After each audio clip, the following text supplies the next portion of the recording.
GST ನೋಟಿಸ್ನಿಂದ ಸಣ್ಣ ವ್ಯಾಪಾರಿಗಳು ಆತಂಕಗೊಂಡಿದ್ದಾರೆ ಅಂತ ಬೆಂಗಳೂರಿನಲ್ಲಿ ಬಿಜೆಪಿ ರಾಜ್ಯಾಧ್ಯಕ್ಷ ವಿಜಯೇಂದ್ರ ಹೇಳಿಕೆ ಕೊಟ್ಟಿದ್ದಾರೆ. ಜಿಎಸ್ಟಿ ನೋಟಿಸ್ನಿಂದ ಸಣ್ಣ ವ್ಯಾಪಾರಿಗಳಲ್ಲಿ ಆತಂಕ ಎದುರಾಗಿದೆ ಅಂತ ಬೆಂಗಳೂರಿನಲ್ಲಿ ಬಿಜೆಪಿ ರಾಜ್ಯಾಧ್ಯಕ್ಷ ವಿಜಯೇಂದ್ರ ಹೇಳಿಕೆಯನ್ನು ಕೊಟ್ಟಿದ್ದಾರೆ. ಸಿಎಂ ಸೇರಿ ಸಚಿವರು ಕೇಂದ್ರ ದೂರುವ ಕೆಲಸವನ್ನ ಮಾಡ್ತಾ ಇದ್ದಾರೆ, ಅಂದ್ರೆ ಕೇಂದ್ರ ಸರ್ಕಾರವನ್ನ ದೂರ್ತಾ ಇದ್ದಾರೆ. ಆದ್ರೆ ಕಾಂಗ್ರೆಸ್ನಿಂದ ರಾಜ್ಯದ ಖಜಾನೆ ಲೂಟಿಯಾಗಿದೆ, ವ್ಯಾಪಾರಿಗಳಿಗೆ ನೋಟಿಸ್ ನೀಡ್ತಾ ಇರುವುದು ಅಕ್ರಮ ಅಂತ ಹೇಳಿದ್ದಾರೆ. ತಕ್ಷಣವೇ ನೋಟಿಸ್ ನೀಡೋದನ್ನ ನಿಲ್ಲಿಸಬೇಕು, ಕೊಟ್ಟಿರುವ ನೋಟಿಸ್ ವಾಪಸ್ ಪಡಿಬೇಕು ಅಂತ ಬಿವೈ ವಿಜಯೇಂದ್ರ ಅವರು ಆಗ್ರಹಿಸ್ತಾ ಇದ್ದಾರೆ.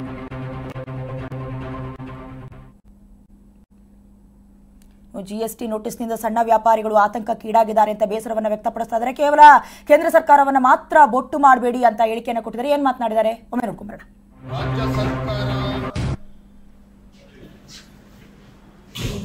ವಾಣಿಜ್ಯ ತೆರಿಗೆ ಇಲಾಖೆಯಿಂದ ಬೀದಿ ವ್ಯಾಪಾರಿಗಳಿಗೆ, ಸಣ್ಣ ಮತ್ತು ಅತಿ ಸಣ್ಣ ಮತ್ತು ಮಧ್ಯಮ ಮಾರಾಟಗಾರರಿಗೆ ವಾಣಿಜ್ಯ ತೆರಿಗೆ ಇಲಾಖೆಯಿಂದ ನೋಟಿಸ್ ಕೊಡ್ತಾ ಇರ್ತಕ್ಕಂಥದ್ದು ರಾಜ್ಯದಲ್ಲಿ ಬಹಳ ಚರ್ಚೆಗೆ ಗ್ರಾಸವಾಗಿದೆ. ಮತ್ತೆ ಈ ಎಲ್ಲ ವ್ಯಾಪಾರಿಗಳು ಬಹಳ ಆತಂಕಕ್ಕೆ ಒಳಗಾಗಿದ್ದಾರೆ.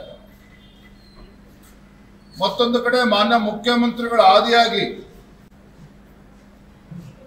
ಸಚಿವ ಸಂಪುಟದ ಸದಸ್ಯರು ಕೂಡ, ಮಂತ್ರಿಗಳು ಸಹ ಕೇಂದ್ರ ಸರ್ಕಾರವನ್ನ ದೂರುವಂತ ಕುತಂತ್ರವನ್ನು ಕೂಡ ಮಾಡ್ತಾ ಇದ್ದಾರೆ.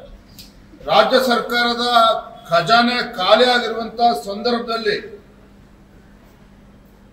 ಮುಖ್ಯಮಂತ್ರಿಗಳು ಅಧಿಕಾರಿಗಳ ಮುಖೇನ,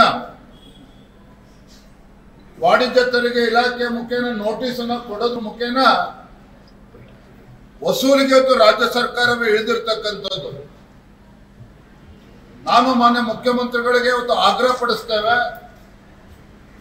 ಏನಿವತ್ತು ಸಣ್ಣ, ಅತಿ ಸಣ್ಣ ಮತ್ತು ಮಧ್ಯಮ ವ್ಯಾಪಾರಿಗಳಿಗೆ ವಾಣಿಜ್ಯ ತೆರಿಗೆ ಇಲಾಖೆಯಿಂದ ನೋಟಿಸ್ಗಳನ್ನ ನೀಡ್ತಾ ಇದ್ದೀರಿ, ಇದು ಸಂಪೂರ್ಣವಾಗಿ